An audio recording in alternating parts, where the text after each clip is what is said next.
ஜோதிடம் சகோதர சகோதரிகள் அனைவருக்கும் வணக்கம். கடகராசிக்கான குரு பயிற்சி பலன்கள் பார்க்கலாங்க.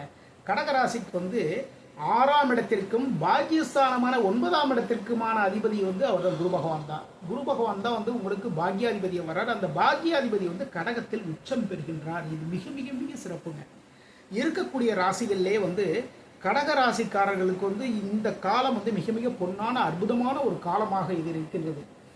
உங்களுடைய ராசியில் உச்சம். அப்போ கடகராசிக்காரர்களுக்கு இந்த ஒரு வருஷத்துல நீங்க நினைத்த காரியங்கள் அனைத்துமே கைகூடும். அப்போ நல்ல நல்ல விஷயத்தை நடக்கணும்னு நினைச்சுக்கணும். ஓகேங்களா?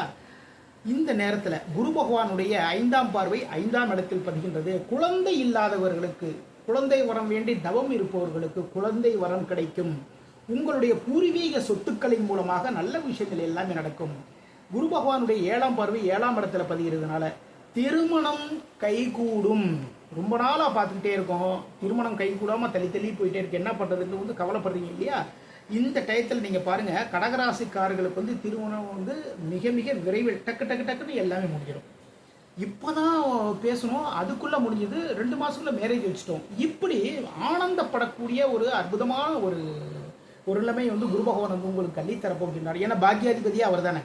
அது மட்டும் இல்லைங்க, உங்களுடைய ராசிக்கு பாக்கியஸ்தானமான 9ஆம் இடத்துல குரு பகவானுடைய 9ஆம் பார்வை பதிகின்றது.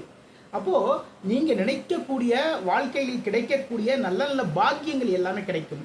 நல்ல ஒரு மனைவி, நல்ல ஒரு கணவன், நல்ல ஒரு வேலை, நல்ல ஒரு குழந்தைகள், குழந்தை வரம், எல்லாமே நல்ல நல்ல விஷயமா நடக்க போகுது. அதனாலதான் சொல்றேன், நல்ல விஷயங்களை நினைங்க.